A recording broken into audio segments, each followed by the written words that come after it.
Midera ho an'i Jehova, miantsoa ny anarany. Atao fantatra any amin'ny firenena ny asany. Miraha ho azy, mankalasa azy.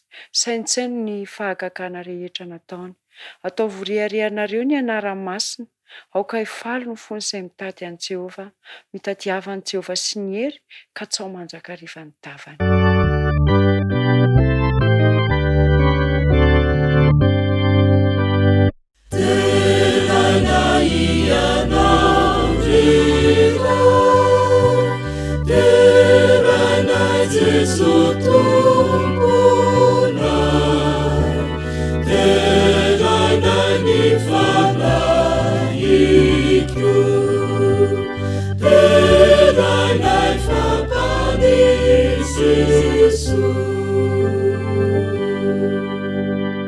Dia rainay ny anaranao, Andriamanitra rainay, Andriamanitra be fitiavana. Manatrea izao fotoana izao, mitenena Jesosy eo fa mihain'ny mpanomponao. Amen.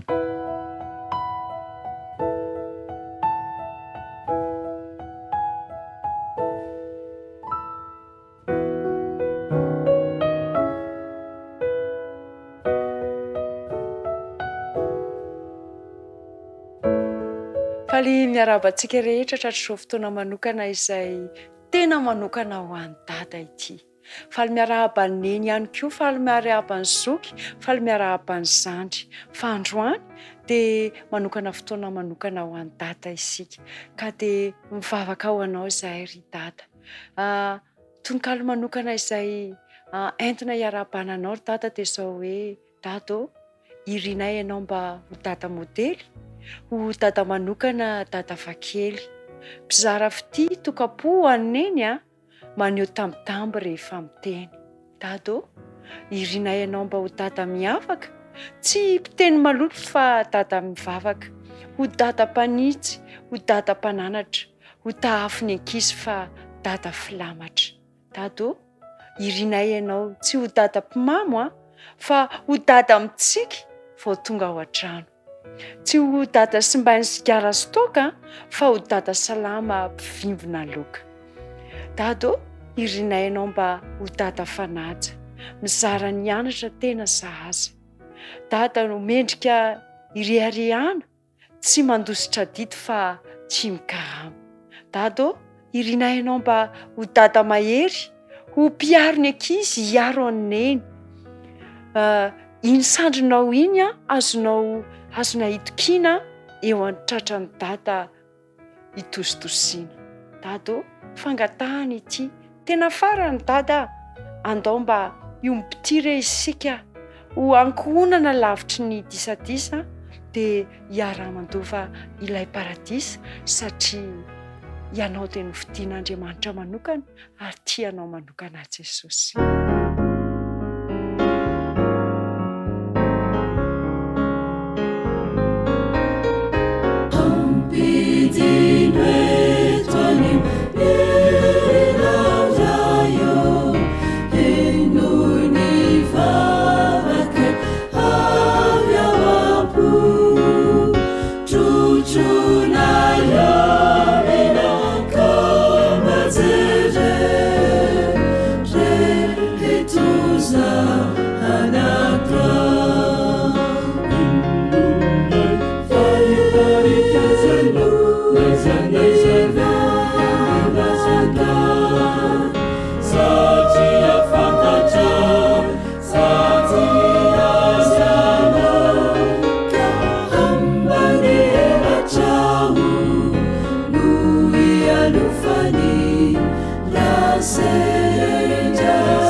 Saraka mini, naizane.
Iaraka maka ny tenin'Andriamanitra isika izay voasoratra ao amin'ny Marka 4 ny 1 ka hatramin'ny 7.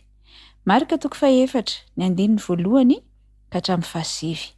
Amin'ny anaran'i Jesosy. Fanoharana nataon'i Jesosy. Ary nampianatra teo amoron'ny ranomasina indray Jesosy, ary nisy vahoaka betsaka nanantona azy, dia niditra tao an-tsambokely izy ka nipetraka teo amin'ny ranomasina. Ary ny vahoaka rehetra dia teny an-tanety amoron-dranomasina.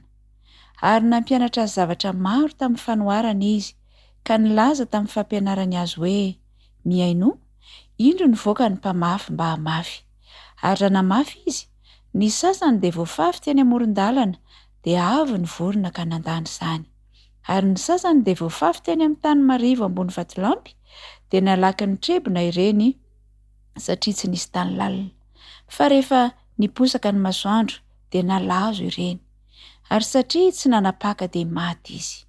Ary ny sasany dia voafafy teny amin'ny tsilo, ary ny tsilo naniry ka nangeja azy dia tsy namoa izy. Ary ny sasany dia voafafy teny amin'ny tany tsara, ary raha naniry sy namoa dia vokatra, fa namoa ny sasany avy 30 eny, ary ny sasany avy 90 eny, ary ny sasany avy 100 eny. Ary hoy izy izay manatsofina ho ety miaino, aoka izy hiaino. Ho tahinana izany teny izany mba handraisantsika lesona tsara eo amin'ny fiainantsika. Amen.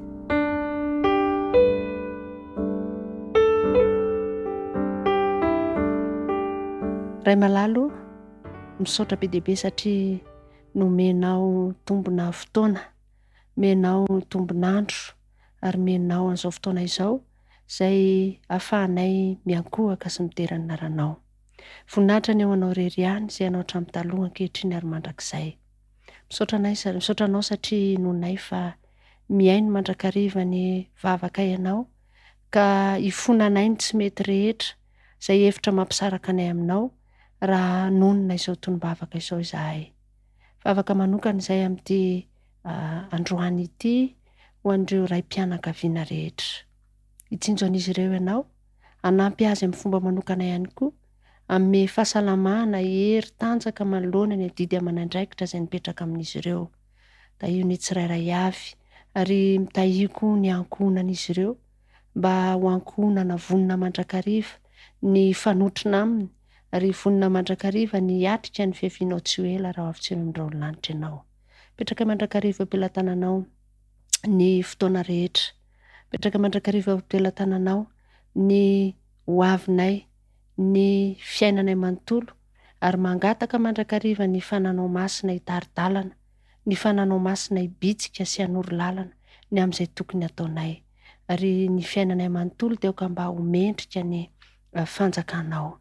Dia apetrakay sy tonononay eo ampelantananao zany vavaka izany ray malala, satria tononona sy angatanay amin'ny anaran' Jesosy irery ihany. Amen.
Tonga manokana amin'ny fanompoam-pivavahana ao amin'ny fanatitra sy ampahafolony indray isika ankehitriny. Manasa ampitiavana anao mba hanomana izay efa voahomanao nandritry ny anemana atolotra ho an'ilay Andriamanitra tsy toa.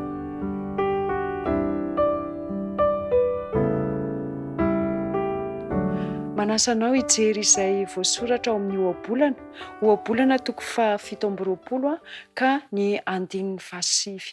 Ohabolana toko fahafito amby roapolo ny andininy fahasivy amin'ny anaran'i Jesosy Kristy hoe: ny diloilo sy ny zava-manitra mahafaly ny fo, ary ny amamin'ny sakaiza dia avy amin'ny anam-panahy ataony. Tena mitory hafatra manokana izany tenin'Andriamanitra izany amin'ity andro manokana natokana hankalazana ivavahana manokana ho anareo raim-pianakaviana ity. Tsarovy fa ny anam-pitiavana izay ataonao ry dada dia lasa mifindra, lasa toetra tsara any amin'ilay menaky ny ainao izany. Tahaka ny Isia, tovovavy kely anankiray izay nozarina taminy hoe mamboly satria tsy hompiaina ny zareo, dia rehefa mamboly izy dia fifaliana ho azy ny mizara ny voatabia vokatra, ny kokombra vokatra, ny laisoa vokatra, ny anana vokatra, zarainy amin'ny mpifanolo-bodirindrina azy, ny mpiray mianatra aminazy. Ary rehefa mitoy izay toetra tsara nananany Isia izay, dia omeny olona ihany koa izy rehefa avy eo, izany hoe misy mpanamboatra mofo indray dia mizara amin'ny an'izany indray. Dia lasa fiainany Isia ny mizara, ny teny mamy zarainy dada aminy dia zarainy amin'ny hafa, ampaherezan'ny hafa. Dia indray andro rehefa hanao conférence, karazana fandaharan-teny ho an'ny ankizy tao amin'ny fiangonan'ny CI tamin'izay fotoana izay, dia nanasa an'ireo namany izy. Tsisy tonga ilay namany fa iray fotsiny ny tonga. Somary nalahelo izy fa hoy neny mantsy azy hoe: izao zanako, tsy anjaranao ny manery ny olona ho tonga amin'ny toerana anankiray, fa asan'ny fanahy izany. Fa ny ataonao dia maneho fitiavana amin'ireo rehetra izay tonga eo amin'io fotoana io. Dia notanterahany CI izany afa-pitiavana nasainy neny noteneniny neny azy teo izany. Rehefa notanterahany ilay izy dia gaga izy fa nanomboka nitombo ihany koa ireo olona izay nozarain'ilay namany ny afa-pitiavana izay voalaza tamin'ny fampianarana voarain'ity zaza. Eto dia mamerina ilay teny izay voaray hoe: ny diloilo sy ny zava-manitra mahafaly ny fo, ary ny amamin'ny sakaiza dia avy amin'ny anam-panahy ataony. Tadidio fa raha manolotra ny fanatitra izay fankasitrahanao ny soa nataon'i Jehovah teo amin'ny fiainanao tamin'ny anemana ianao androany, dia ataovy amin'ny fo izany dia ho hitanao fa tsy ho takatry ny sainao ny zavatra izay seho eo amin'ny fiainanao. Andramo ka izaho fa tsara Jehova.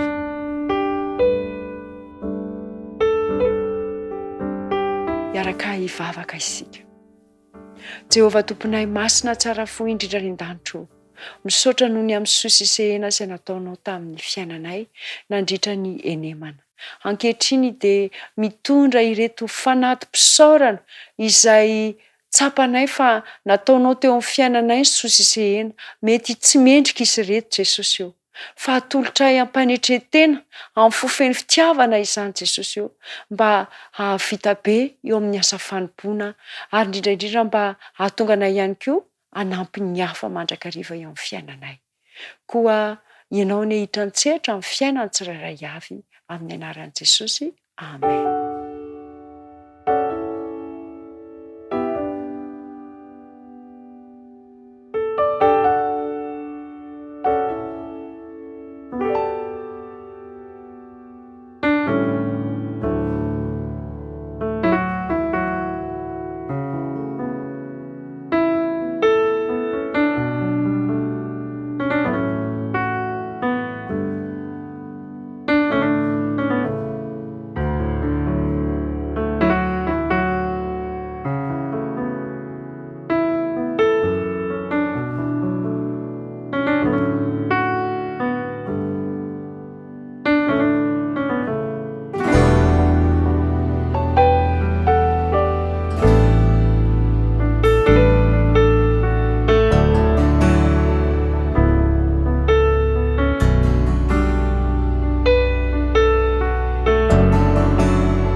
Voalohanteny ho anareo rery dada sy neny, ara-paina izoky zandry, ara-paina isika menakavy.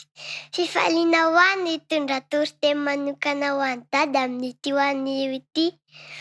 Mitondra ny lohateny hoe dada be herim-po. Fa misy inona tokoa moa anio? Izay indrindra mankalaza ny fetin'iray isika. koa dia ara-paina ary dada malala, nda isika hivavaka. Raha eo manatrea fen'izao fotoana izao amin'ny anaran'i Jesosy, amen.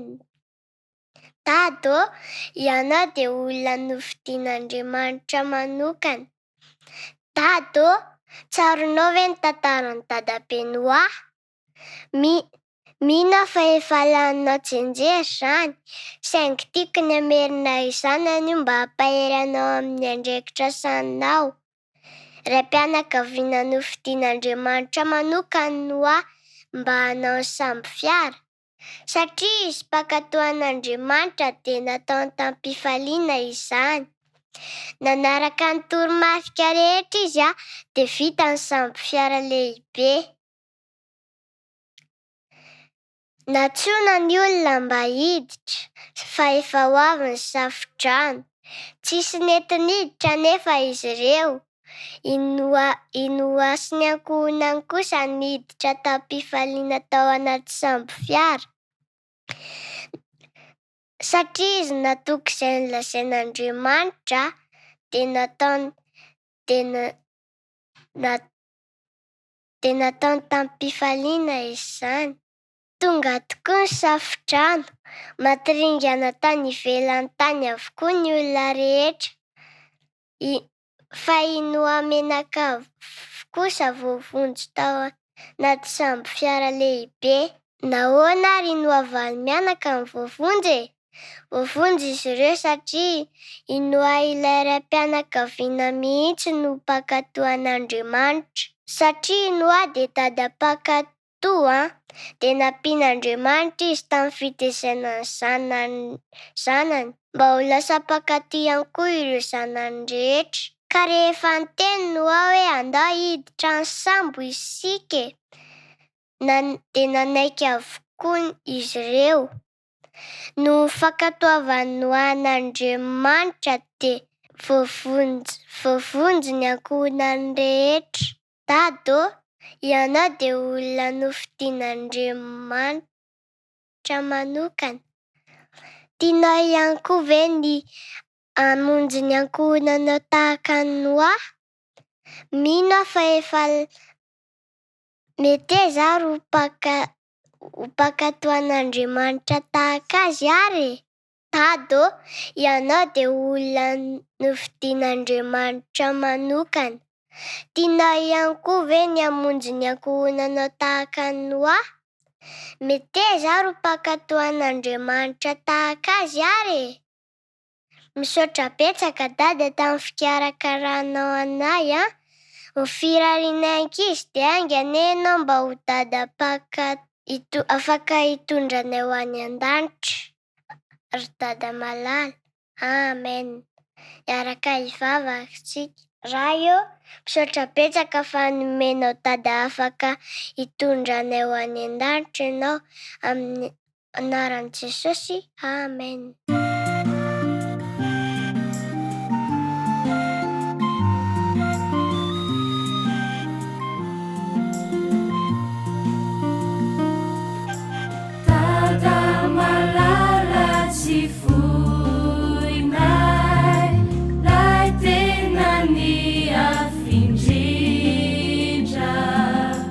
Anio zahay te am kasi trakanao.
Fa ny miarabantsika rehetra tratry izao fotoana izao, arabaina manokana ny ray, satria fetiny ray izao mirahasoa anareo enganie ka handray fahasoavana sy fitahiana avy amin'ilay ray mpahary antsika isika amin'izao andro manokana izao.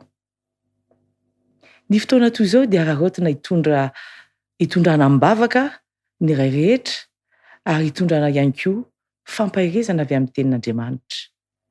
Mialoha ny anokavantsika ny Baiboly dia hiara-mivavaka isika. Rainay izay any an-danitra, ho amasinina ny anaranao, ho tonga ny fanjakanao, atao any ny sitraponao. Raha nokatra ny teninao izahay, ka handray fampianarana avy amin'izany, dia aoka ny sitraponao no renesinay, fa amin'ny anaran'i Jesosy no angatahana izany. Amen.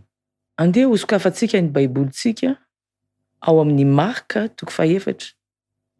Marka 4 ka ny 1 ka hatramin'ny 9. Marka 4 ka ny 1 ka hatramin'ny 9. Izao ny vaky ny teny. Ary nampianatra teo amoron'ny ranomasina indray Jesosy, ary nisy vahoaka betsaka nanatona azy, dia niditra teo an-tsambo kely izy ka nipetraka teo amin'ny ranomasina, ary ny vahoaka rehetra dia tia netanety amoron-dranomasina. Ary nampianatra azy ny zavatra maro tamin'ny fanoarana izy ka nilaza taminy fampianarana azy hoe, miaino, indro ny voaka ny mpamafy mba hamafy.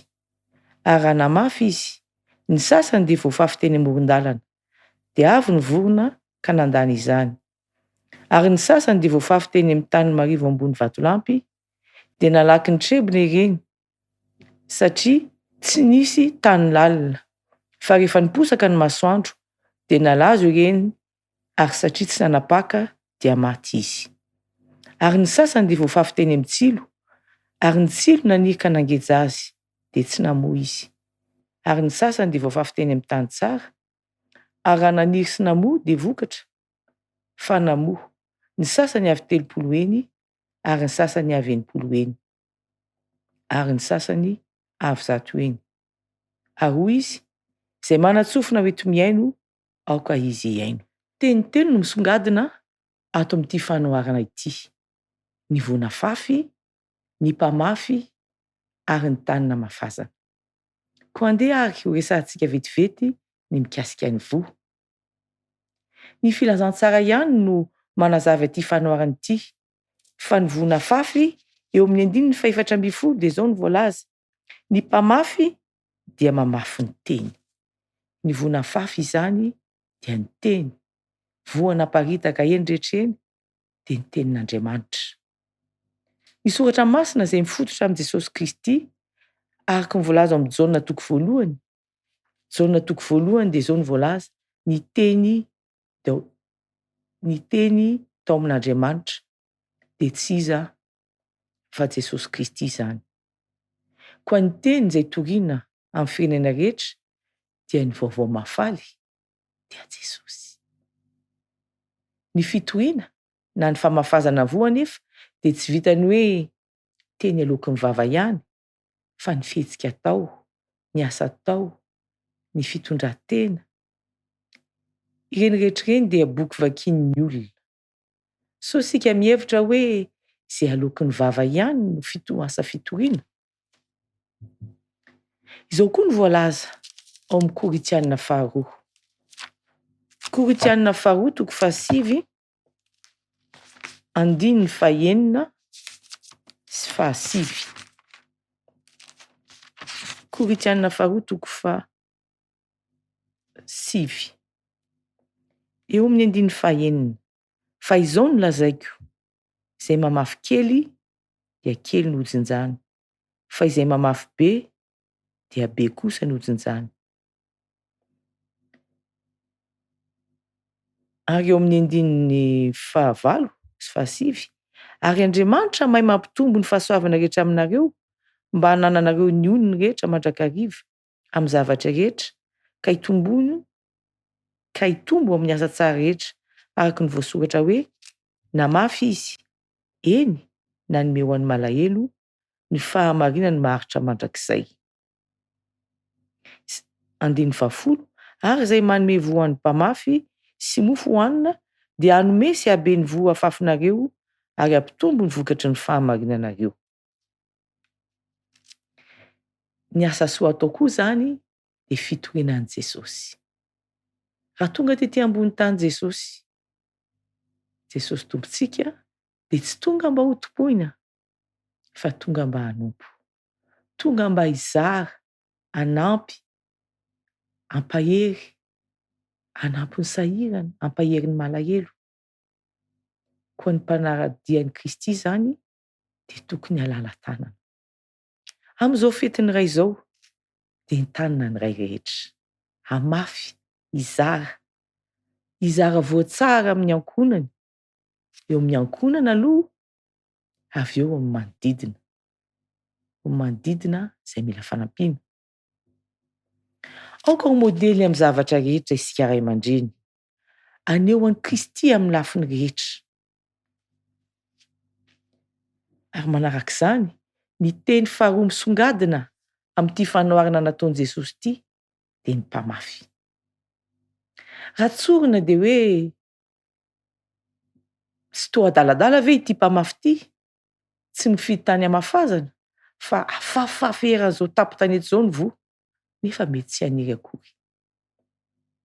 Mba orinasa inona re no handray mpiasa tahaka izany, manipy vola eny am-baravarakely? Izany hoe manipy, manary-masomboly ho an'ny vorona, ho eny amin'ny toerana tsy tokony hamafazana. Moa ve tsy mandanindany foana ny volany, ny fotoanany, ny heriny ary ny herim-pony ity mpamafy ity? Asa raha-tsikaritra fa sitraky ity mpamafy ity daholo rehefa karazana tany rehetra. Anisan'izany ireo tany tsy azo antenaina ahitana vokatra. Tsy mampatsiaro an'ireo olona iray ve izany? Lalatsarotra noho ny zorany. Maty teo ambony vatolampy izy ary nosatroana tsilo. Natsipy teny amin'ny tany feno karaobato sy feno tsilo mihitsy azy izy. Fihetsika fanahiniana, fanantenana goavana ary fampanantenana tsy takatry ny saina no nasehony tamin'izany fihetsika toa adaladala izany. Tany tsara, tany lonaka, izany no ametrahany ankabeazan'ireo tompon'andraikitra ara-ekônômika eo amin'ny fiarahamonina izay misy antsika ny volany. Fa ny an'ilay Andriamanitra Jesosy Kristy kosa, ireo karazana tany rehetra dia ilainy ary hamafazany avokoa. Amin'izao fetiny iray izao dia antsoina manokana isika ray. Haka tahaka an'ilay raintsika izay any an-danitra. Hamafy amin'ny tany rehetra tsy hakanavaka, na amin'ny fotoana na tsy amin'ny fotoana. Raha ho tokantrano dia asaina ny raim-pianakaviana mba ho tia, haneho fitiavana amin'ny lafiny rehetra ny ankonany.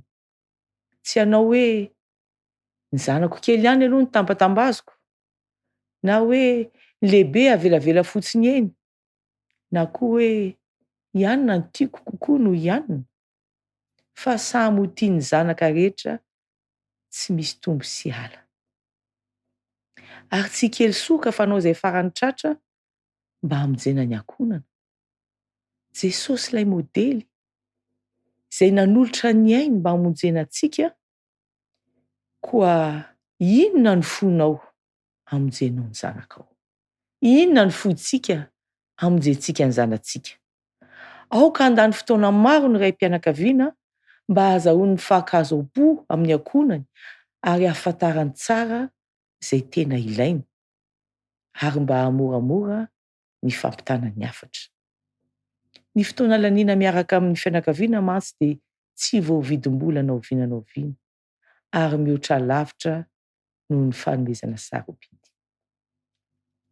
Matetika ny raim-pianakaviana vizaky ny asa dia tsy mahavita mifanosona amin'ny ankonany.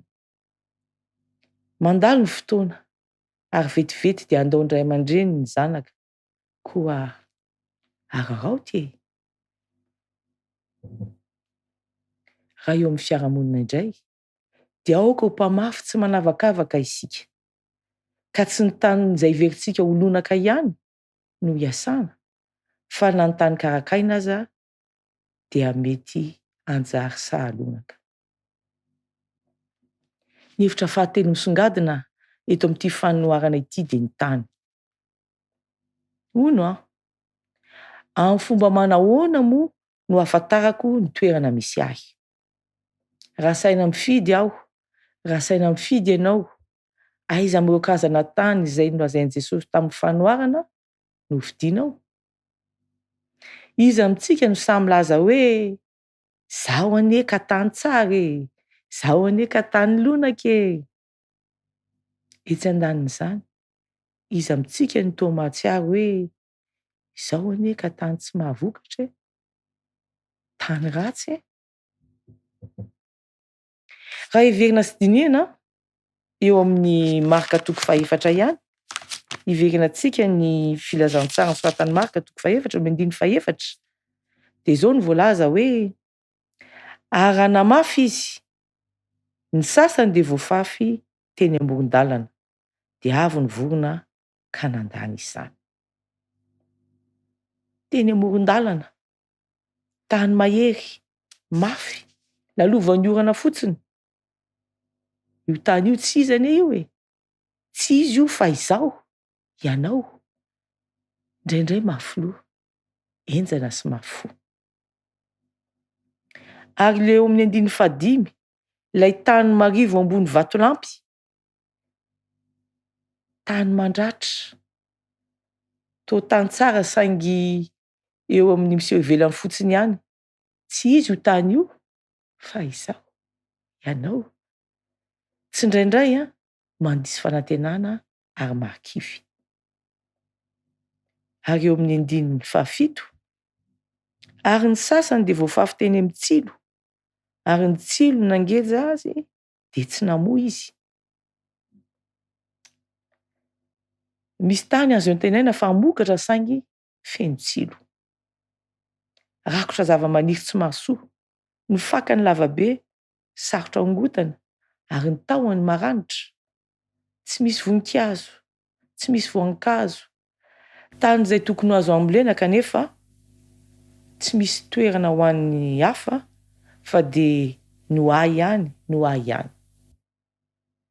Ry havana, izaho, ianao, matetika dia toy izany. Tsy mijery, tsy miraharaha ny hafa, ny ahy ihany. Ary eo amin'ny 9, ilay tany tsara, mamokatra be dia be, mora iasana. Izao ny voalaza, ary ny sasany dia voafafy teny amin'ny tany tsara, ary raha naniry sy namoa dia vokatra fa namoa, sasany avy 30 eny, ary ny sasany avy 80 eny, ary ny sasany avy 100 eny. Io tany tsara io dia izaho, ianao koa io ry havana. Indraindray fa tsy isan'andro anefa. Tsy marina tokoa ve zany? Indraindray aho azo eramonina, manam-pitiavana, mahay mandray olona, manao soa, manana faharetany, mavitrika ary manampy ny hafa. Nefa koa indraindray masiaka, kizitina, tsy azo eramonina, tsy mamindra fo, manao fijery vilana, mampatahotra. Tsy izany tokoa ve ry havana ny toetrantsika? Tany tsara sy ratsy mifangaroaro ao. Mahafinaritra nefa manana toetra tsy zaka. Mampisy fanantenana nefa koa mandiso fanantenana. Ny zavatra mahagaga sy mahatalanjona nefa dia ity: tsy mifidifidy tany hamafazana ilay mpamafy. Iza ilay tany hamafazana? Isika, izaho, ianao. Isika tsirairay avy dia tena tian'ilay mpamafy tokoa e, tiany daholo isika. Hoy ny soratra masina manao hoe izay manatona ahy tsy ho laviko. Tsy mankahala sady tsy manosy boan-tanana izy, tsy manavakavaka na mifidifidy olona izy.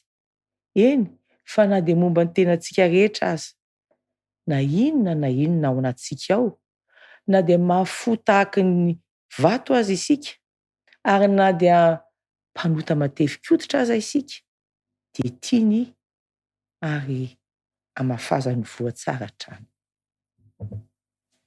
Raha zanaka ianao, aoka anatra avy amin'ity fanoarana ity, anaikesan'ny fanahy masina, ka ho tany lonaka mandrakariva, mandray ny afatra avy amin'ny ray izay avy any an-danitra, ampitainy indrainao izay tia-tany. Satria ny ray aman-dreny tokoa mantsy no solon'Andriamanitra ety-tany. Ary raram-pianakaviana kosa ianao, dia tiavo ny tany rehetra, tiavo ny zanakao rehetra, ny zanaka rehetra, mamafaza vo, kolokoloy, tondrao, manana finoana sy fanantenana, fa hisy vokany ny asa izay ataonao. Raha nantsona anao ity fampirizana ity aho ho amin'izao fetiny iray izao, dia gaga ary ny teny rery hoe fa maninona Andriamanitra no tsy mbola nasainao nanao izany nandritry ny fotoana nateo ndraiky. Koa raha sambany vao amin'ity taona ity no tsy eo intsony izy, dia asainao aho mitoroteny mikasika izany. Ny fihevitra tsy fihevitrareo hoe Andriamanitra, mamporisika antsika aho ho tia sy hikarakara ny ray aman-drenitsika raha mbola eo izy, fa rehefa tsy eo intsony izy dia tsy misy azo atao. Sao diso tara loatra. Tiavo ny ray aman-dreninao, karakara ao ny ray sy reninao.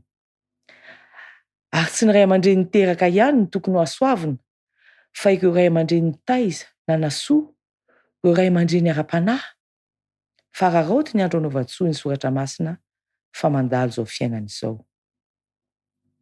Koa manaova fety sambatra daholo nareo ray malala isany, ary ny zanaka rehetra ho feny fifaliana sy fitahiana. Dia raina ny anaran'ny Tompo. Amen.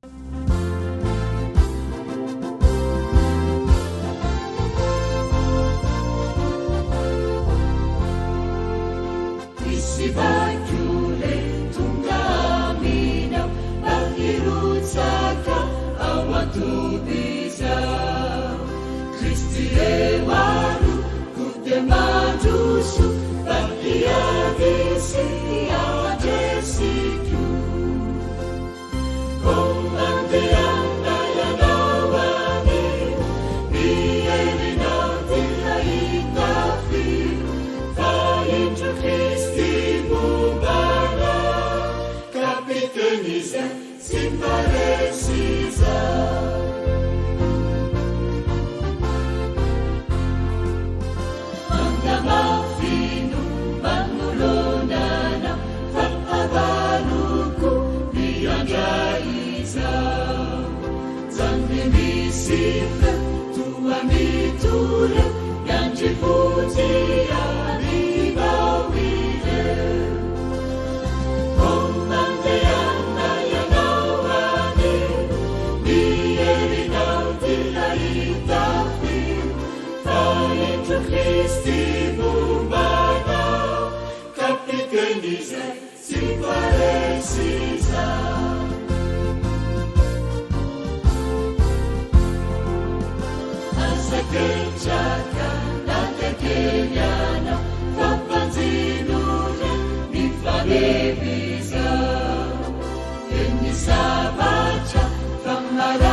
Ray malalo,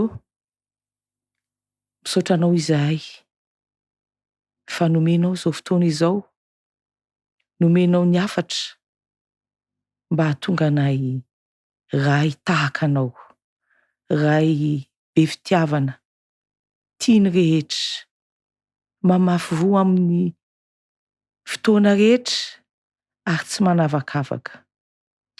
Ray manana fanetretena sy finoana sy fitiavana no tianao ray eo, koa omeo anay izany toetra tsara izany. Omeo ny ray rehetra izany toetra tsara izany. Ary ho anay zanaka koa dia omeo fitiavana koa izahay. Itiavanay ireo ray aman-dreninay. Itiavanay ireo rainay ka azahoanay mandova ny fiainana mandrakizay araka ny nampanantenanao anay. Ary ho maro andro izahay amin'ny tany izay nomenao anay. Noho ny amin'ny anaran'i Jesosy. Amen.